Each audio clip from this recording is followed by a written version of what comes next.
Ampuliriza omulungi, nkwaniriza mu katabo kaffe ssanyu teribeerera. Katono nnyo okujjukiza waawe twafundikirira ekitundu kyaffe ekyayita.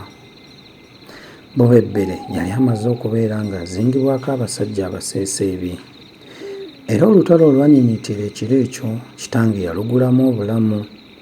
Enju yaffe ng'emaze okuteekebwako omuliro, nadduma budumi mu mbeera gye ssaamanya, na buli omu n'adduka, era nze munnoowe okusibira mu kibira ne mbeeraawo nga mpuniikiridde simanyi kyakuzzaako, nga simanyi bifa ku mikwano gyange Katali ne Nnyinya, ne mbeera nga simanyi na bifa ku baŋŋanda zange ko ne mmange, ne mbatwalira okubeera ddala abaali bamaze okukisa omukono. Nkwaniriza mu kitundu kyaffe ekyokubiri eky'Essuula ekibira Magombe Gaakubiri. Okulowooza ennyo ku Katali mu kiseera ekyo nalaba ng'alesse asinga, era bwe ntyo bwe nakola. Obudde buba busaasaana buti ne mpulira abasajja nga bagamba nti leka tufuuze abaddukidde mu kibira bonna tubatte, tulyoke twemale ekyalo nga tewali atukuba ku mukono.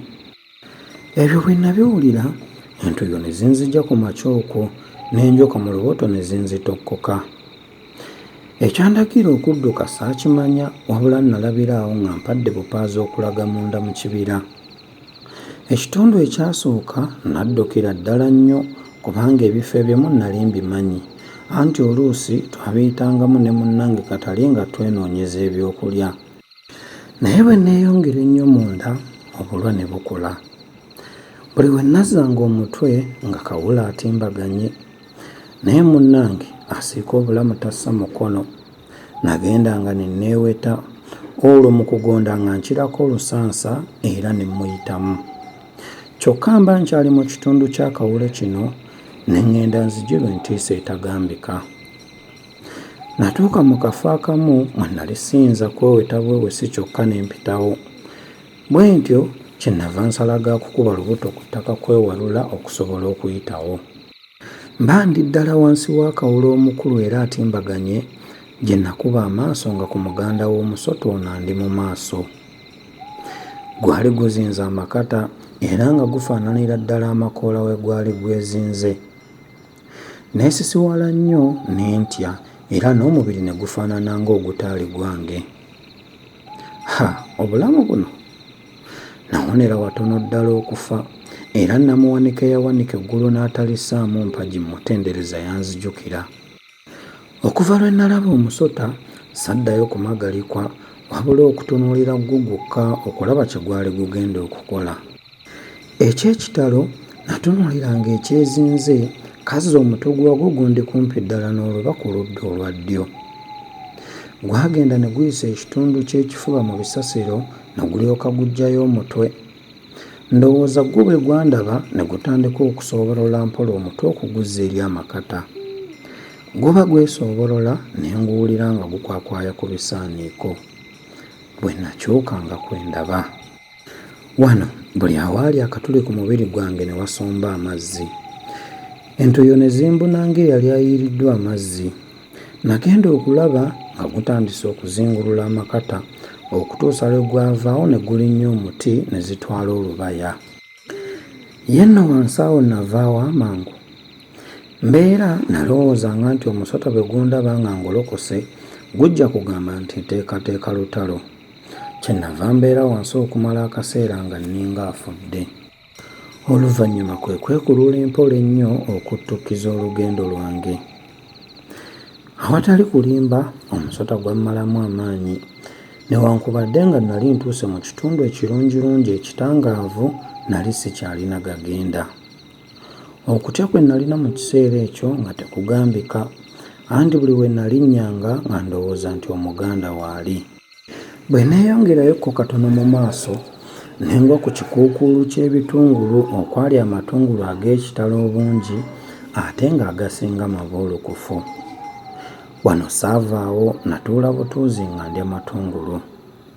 Nga mmaze okulyako gendidde era nga mpuliddemu omuzinzi, kwe kweganzikako wansi okuwummulako. Otulo twa kitalo olw'essa wansi lwe lwamala ne tunziba n'enjira. Naye ekigenda okunsesemula oluvannyumako ge maloboozi g'abantu abaali bavuuvuuma be nawulira nga nninga ali mu kirooto. Amangu ago ne mpawamuka ne nsituka ne ntuula. Ne ntegereza abaali boogera nga sibalaba bwe bajja, okutuusa lwe nasituka ne mmaga amageera nga sibalaba. Naye bwe beeyongera okwogera, nange kwe kukkaliriza ennyo amaaso gye nawulira amaloboozi gava. Ye nno waayita bbanga ki?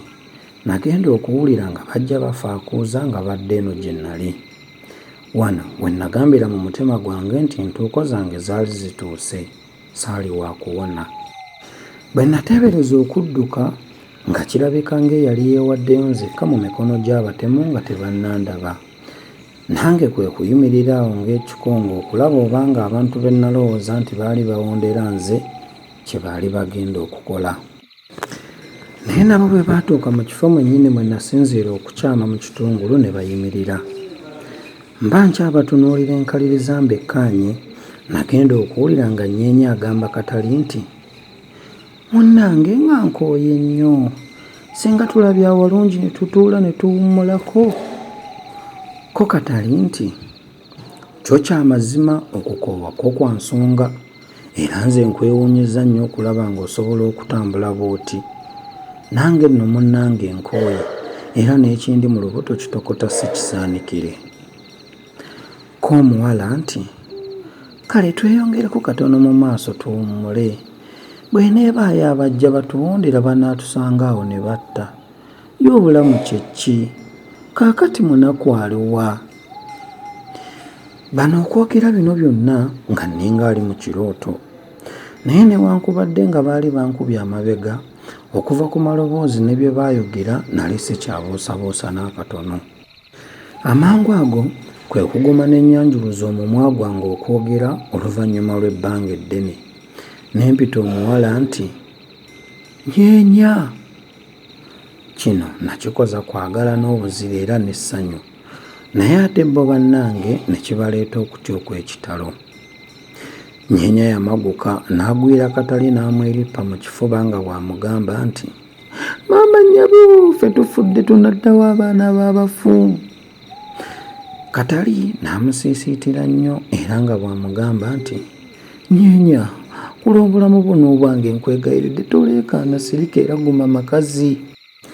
Nange mu kiseera ekyo nali nkyasiriikiridde ddala nga ndowooza nti gwe nayita oba yali muntu mulala, obwange bwali bukomye.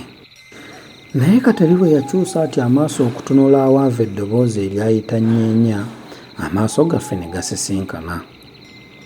Engeri gye natuuka ku Nyeenya eyali afukamidde mu kiseera ekyo, eyo yo saagimanyira ddala. Nzijukira nga ntuuse we baali, nga mbuukabuuka enfunda nnyingi nga sinnabaako kye njogera, okutuusa oluvannyuma ng'essanyu lijula okunzita lwe natandika okukuba enduulu. Naye Nyeenya nannyanguira n'anvumbagira emimwa, n'anguba n'akayi n'andagira okusirika. Kyokka yakolanga ebyo byonna ng'ate bw'akaaba.